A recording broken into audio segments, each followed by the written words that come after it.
Hi friends, ഇന്ന് ഒരു പേപ്പറിൽ വന്ന ഒരു പരസ്യത്തിനെ പറ്റി പറയാനാണ്. അപ്പോൾ സെപ്റ്റംബർ 21 ശനിയാഴ്ചത്തെ പേപ്പറാണ്. എല്ലാ പേപ്പറിൻ്റെയും ഫസ്റ്റത്തെ ഒരു SUV EV ഇലക്ട്രിക് കാറിൻ്റെ ഒരു പരസ്യമാണ്. വിൻസർ EV എന്നാണ് അതിൻ്റെ പേര്. അപ്പം ഇത് അതിൻ്റെ price 9.99 lakh plus battery rental at 3.5 kilometre എന്നാണ് ഇതിനകത്ത് പരസ്യത്തിൽ കൊടുത്തിട്ടുള്ളത്.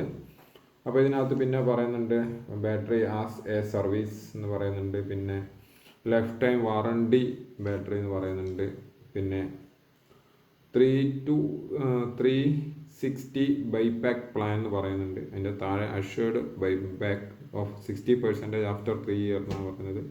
പിന്നെ free public charging for 1 year എന്ന് പറയുന്നുണ്ട്. പിന്നെ pre reserve now on mgmotor.co.in.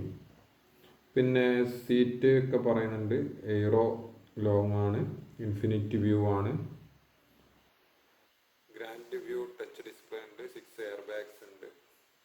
അപ്പം ഇത് കണ്ടപ്പോൾ ഞാൻ വിചാരിച്ച് ഭയങ്കര ലാഭമായിട്ടുണ്ട്. 9.99 ലക്ഷത്തിന് ഒരു EV കിട്ടുക എന്ന് പറയുമ്പോൾ കുഴപ്പമില്ല എന്നൊക്കെ വിചാരിച്ചു.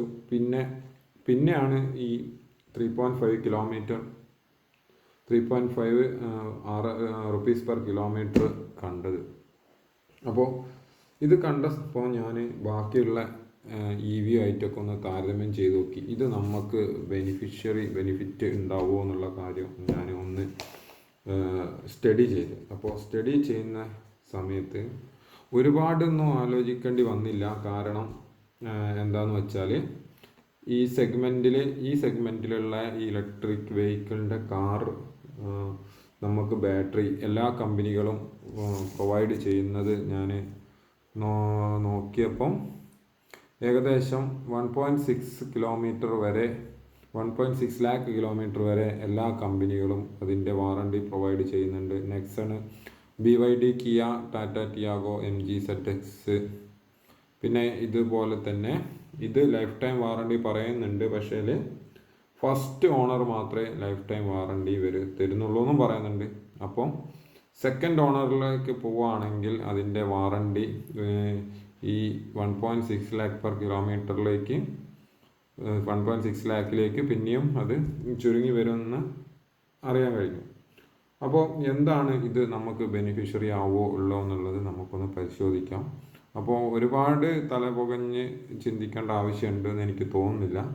കാരണം എന്താണെന്ന് വെച്ചാൽ നമുക്ക് 1.6 ലക്ഷം കിലോമീറ്റർ വരെ വണ്ടി ഓടുന്ന ഒരു സാഹചര്യം നമുക്ക് എടുക്കാം. അപ്പോൾ ഒരു ബാറ്ററിക്ക് വാറണ്ടി തരുന്നുണ്ടെങ്കിൽ, ഒരു കമ്പനി ഒരു ബാറ്ററിക്ക് ഒരു വാറണ്ടി തരുന്നുണ്ടെങ്കിൽ തീർച്ചയായും 1.6 ലാക്ക് വരെ അവർ തരുന്നുണ്ടെങ്കിൽ എന്താ അതിൻ്റെ മീനിങ്? നമുക്ക് ആ 1.6 ലാക്ക് വരെ കമ്പനിക്കും ഏകദേശം ഒരു ധാരണ ഉണ്ട്. ഇത് 1.6 ലക്ഷം കിലോമീറ്റർ ഒരു വലിയൊരു ബുദ്ധിമുട്ടില്ലാണ്ട് ഓടും, അതുവരെ കേടാവൂല എന്ന് കമ്പനിക്ക് ഒരു ധാരണ ഉള്ളതുകൊണ്ടാണ് കമ്പനി 1.6 ലാക്ക് വാറണ്ടി നമുക്ക് തരുന്നത്. അപ്പോൾ അതിന് ശേഷം എന്തായാലും അത് കേടാവാനുള്ള ചാൻസ് കൂടുതലാണ്. ഒരു 75% ബാറ്ററികൾ 1.65 ലാക്സിനകത്ത് ഫെയിൽ ആവുന്നു. അപ്പോൾ ഫെയിൽ ആയിക്കഴിഞ്ഞാൽ അത് റീപ്ലേസ്മെൻറ്റ് ചെയ്ത കമ്പനിക്ക് ബെനിഫിഷ്യറി ആവില്ല എന്നുള്ള ഒരു ഐഡിയ കമ്പനിക്കുള്ളതുകൊണ്ടാണ് 1.6 എന്നൊരു ലക്ഷം കിലോമീറ്ററിലേക്ക് അത് കൊണ്ടുപോകുന്നത്. പിന്നെ ഏത് കമ്പനി നോക്കിയാലും ഒരു 1.6 തന്നെയാണ് കാണുന്നത്. അത് എന്താ നമ്മൾ പറയുക, ഒരു കോമ്പറ്റീഷൻ്റെ ഭാഗമായിട്ട് ഒരു കമ്പനി 1.6 എന്ന് പറഞ്ഞപ്പോൾ മറ്റേ കമ്പനി 1.6 പറഞ്ഞുകൊണ്ടായിരിക്കണം അത് അങ്ങനെ വന്നതെന്ന് തോന്നുന്നു. എന്തായാലും കുഴപ്പമില്ല, 1.6 കിട്ടുന്നുണ്ട്.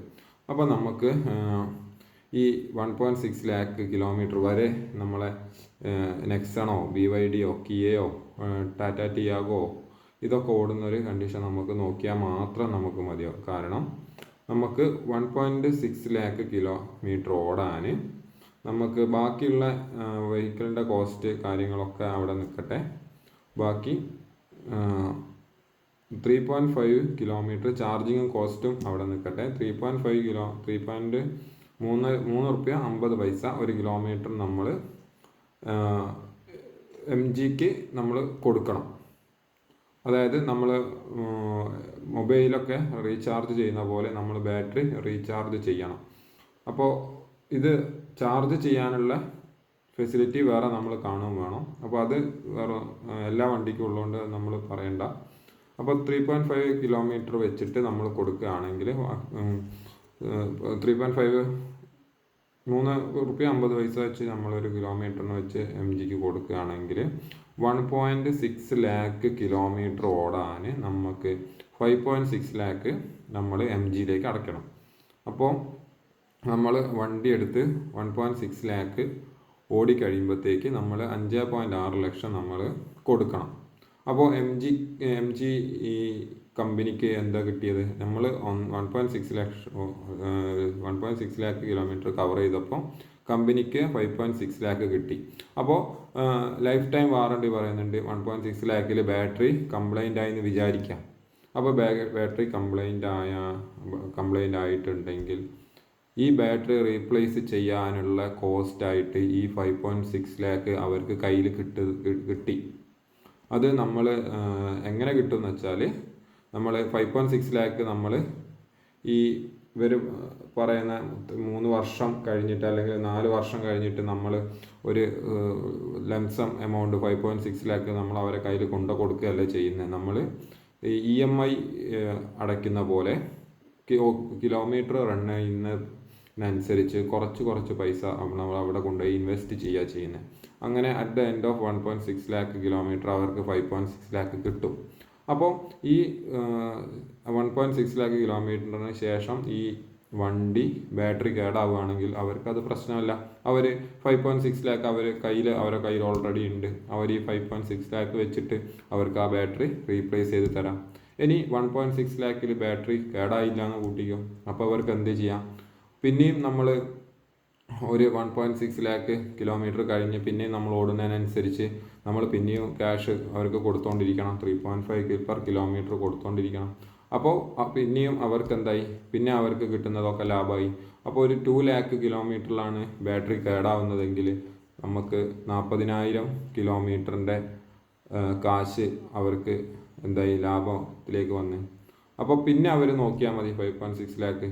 അപ്പോൾ പിന്നെ ഇതിനകത്ത് നമ്മൾ എന്ത് ലാഭമാണ് ഇവർ തരുന്നതെന്ന് അറിയില്ല. കാരണം നെക്സൺ ഓൾമോസ്റ്റ് ഇപ്പം ഓൺ റോഡ് ഒരു 15 ലക്ഷം റുപ്യ കണക്ക് കൂട്ടിക്കഴിഞ്ഞാൽ ഈ നെക്സൺ നമുക്ക് 1.6 ലാക്ക് കിലോമീറ്റർ വരെ ടെൻഷൻ ഫ്രീ ആയിട്ട് നമുക്ക് നെക്സൺ ഓടിക്കാം. അപ്പോൾ ഈ നെക്സൺ ഓടിച്ചു കഴിഞ്ഞാൽ നമുക്ക് 1.6 ലാക്ക് കിലോമീറ്റർ ഓടിച്ചു കഴിഞ്ഞാൽ പിന്നെ നമ്മൾ ബാറ്ററി റീപ്ലേസ് ചെയ്യുകയാണെങ്കിൽ തന്നെ അപ്പം കൊടുത്താൽ മതി 5.6 ലാക്ക്. നമ്മൾ ആദ്യം ചെറിയ തുക ഇൻവെസ്റ്റ് ചെയ്യേണ്ട ആവശ്യമില്ല. അപ്പോൾ നമുക്ക് എന്താണ്? ഇൻഫ്ലേഷൻ്റെ പ്രശ്നം നമുക്ക് വരുന്നില്ല. ഈ 1.6 ലക്ഷം കിലോമീറ്റർ കഴിഞ്ഞാൽ നമുക്ക് നെക്സണ് ബാറ്ററി കേടായില്ല എന്ന് വിചാരിച്ചു. ബാറ്ററി കേടായില്ല, വേറെ പ്രശ്നങ്ങളൊന്നുമില്ലെങ്കിൽ നമുക്ക് 1.6 ലാക്ക് കിലോമീറ്ററിന് ശേഷം വണ്ടി ഫ്രീ ആയിട്ട് ഉപയോഗിക്കാം. ഒരു പൈസ നെക്സണ് കൊടുക്കാൻ വേണ്ട. അപ്പോൾ നമ്മൾ ആദ്യം കൊടുക്കുന്ന ഈ 5 പൈസക്ക് എക്സ്ഷോറൂം പ്രൈസിൽ കൊടുക്കുന്ന പൈസക്ക് നമുക്ക് ബാറ്ററിയും കിട്ടും, അതിനെ ഓടുകയും ചെയ്യാം. അപ്പോൾ എന്ത് ലാഭമാണ് നമുക്ക് ഈ കിലോമീറ്ററിന് നമുക്ക് ഈ വിൻസർ EV നമുക്ക് തരുന്നത് എന്നുള്ളത് ഇപ്പോൾ മനസ്സിലായില്ലേ?